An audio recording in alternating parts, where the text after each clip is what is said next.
এবারে নিয়ে যে 12 তারিখে এসেছে, আর 14 তারিখে খুন হয়ে গেল। যে মাননীয় মুখ্যমন্ত্রী এই হত্যা বা ধর্ষণ যে ঘটনাগুলো ঘটিয়েছে এর বিরুদ্ধে তিনি ছিলেন, তো ডাক্তাররাও তো এর বিরুদ্ধে।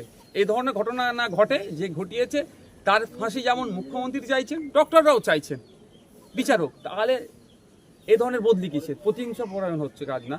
এই ধরনের যদি ফ্যাসিস্ট স্বৈরাচারী চিন্তা ভাবনা নিয়ে চলে, উনি বাংলাদেশের উদাহরণ দিচ্ছেন, তাহলে হয়তো বাংলাদেশের মতো অবস্থা মানুষ করে দেবে। আমি গিয়েছিলাম যেখানে প্লেস অফ অকারেন্স, কিন্তু ওখানে প্রশাসনের কাউকে আমি দেখতে পেলাম না। কোনো একটা গরু এসে যদি ওখানে চড়ে, ছাগলে যদি ঢুকে যায়, প্রমাণ পাওয়া দরকার, ওখান থেকে কালেক্ট করা দরকার। সেটা কি আর সম্ভব হবে? ওনার দায়িত্ব হচ্ছে না, সরকারের দায়িত্ব হচ্ছে নাগরিককে নিরাপত্তা দেওয়া। উনি যদি পর্যাপ্ত পরিমাণে আমাদের নিরাপত্তা দেয়, তাহলে আমার বোনকে, আমার বাড়ির মেয়েকে এরকম ভাবে খুন হতে হবে? উনি যদি না পারে, উনি পদত্যাগ করুক না, অন্যদেরকে সুযোগ দিক না। ইনঅ্যাক্টিভ পুলিশ যেটা আছে, আমরা সোমবারে কলকাতা হাইকোর্টে ফাইল করব। গ্রামের মানুষজনের মুখের দিকে আমি তাকাচ্ছিলাম, কিভাবে আতঙ্কিত হয়ে আছে।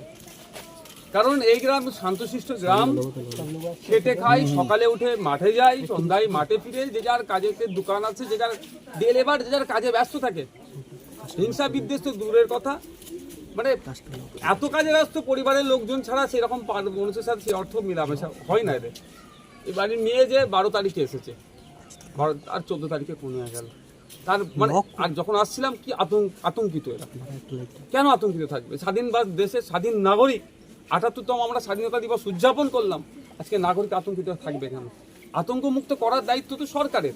দুর্ভাগ্যের বিষয়, যাদের প্রতি আমরা ভরসা রাখছি, আজকে ধরবো কালকে ধরবো করে করে প্রায় 72 ঘন্টা মতো পার হয়ে গেল, এখনো পর্যন্ত কিনারা করতে পারলো না। আমি আমার পক্ষ থেকে বলছি, আর একদিন দেখব, না হলে এটা এই পুলিশ কেন পারছে না, পুলিশের ঊর্ধ্বতন কর্তৃপক্ষের কাছে আমরা যাব, সেখানে জবাবদিহি করব।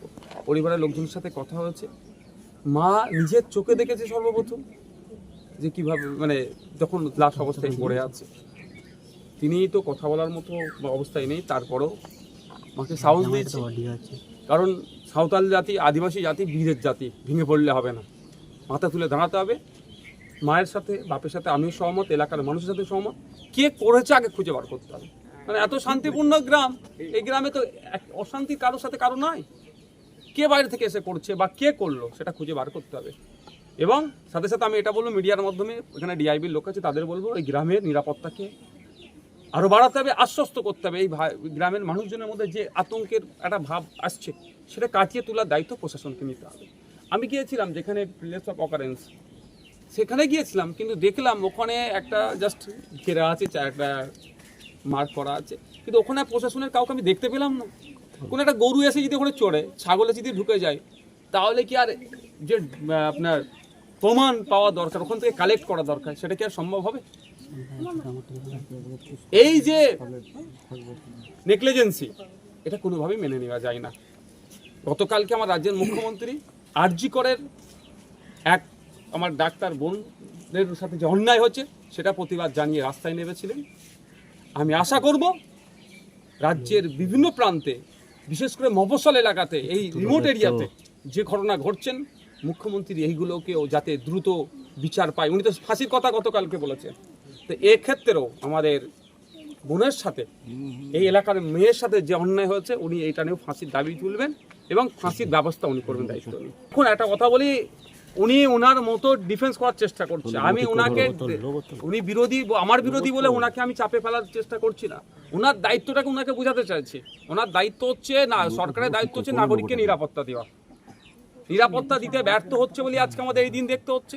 উনি যদি পর্যাপ্ত পরিমাণে আমাদের নিরাপত্তা দেয়, তাহলে আমার বোনকে, আমার বাড়ির মেয়েকে এইরকমভাবে খুন হতে হবে না, বা আমরা এরকমভাবে গ্রামের মানুষজন দেখুন যারা আতঙ্কিত আছে, আতঙ্কিত থাকবো না। উনি ব্যর্থ হয়েছেন, ব্যর্থতা ঢাকার জন্য আমাদের মতো বিরোধীদেরকে গায়ে চাপিয়ে দেওয়ার চেষ্টা করছে। উনি যদি না পারে, উনি পদত্যাগ করুক না, অন্যদেরকে সুযোগ দিক না। উনি পদত্যাগও করছেন না, অন্যদের সুযোগ দিচ্ছেন না, আর মানুষকে নিরাপত্তা দিতে পারছেন না। আমি আপনাদের মাধ্যমে রাজ্য সরকার, কেন্দ্র সরকারকে শুধু একটা স্মরণ করিয়ে দিতে চাই, 2014 সালের ভার্জিনিয়া খাকা কমিটির যে সুপারিশগুলো আছে, আদিবাসী সমাজের শিক্ষা, স্বাস্থ্য, কর্মসংস্থান, অর্থনীতির ওপরে যে আপনার হয়েছিল, যে কমিটি তৈরি হয়েছিল, ওদের কোন অবস্থায় আছে, যে সুপারিশগুলো ছিল, সেইগুলো দ্রুত বাস্তবায়ন করা হোক। আর এই মার্ডারটা STSC অ্যাট্রোসিটিস অ্যাক্টের আন্ডারে নিয়ে আসা হোক। তো আমি শুনলাম 43 জনকে নাকি বদলি করা হচ্ছে। যদি সত্যিকারের ওটা হয়ে থাকে এটা ধিক্কার নিন্দা জানাচ্ছি, অবিলম্বে এটা প্রত্যাহার করা হোক। কারণ গতকাল কি তো রাজ্যের মাননীয় মুখ্যমন্ত্রী এই হত্যা বা ধর্ষণ যে ঘটনাগুলো ঘটিয়েছে এর বিরুদ্ধে তিনি ছিলেন তো, ডাক্তাররাও তো এর বিরুদ্ধে। এই ধরনের ঘটনা না ঘটে, যে ঘটিয়েছে তার ফাঁসি যেমন মুখ্যমন্ত্রী চাইছেন, ডক্টররাও চাইছেন বিচারক। তাহলে এই ধরনের বদলি কিসের? প্রতিহিংসা পরায়ণ হচ্ছে কাজ না। এই ধরনের যদি ফ্যাসিস্ট স্বৈরাচারী চিন্তা ভাবনা নিয়ে চলে, উনি বাংলাদেশের উদাহরণ দিচ্ছেন, তাহলে হয়তো বাংলাদেশের মতো অবস্থা মানুষ করে দেবে। আমি কথা বললাম, আজকে নাকি থানার পক্ষ থেকে ভারপ্রাপ্ত যিনি আধিকারিক আছেন তিনি এসে আমাদের মানে মারা গিয়েছেন কোন করেছে তার পরিবারের সাথে কথা বলেছে।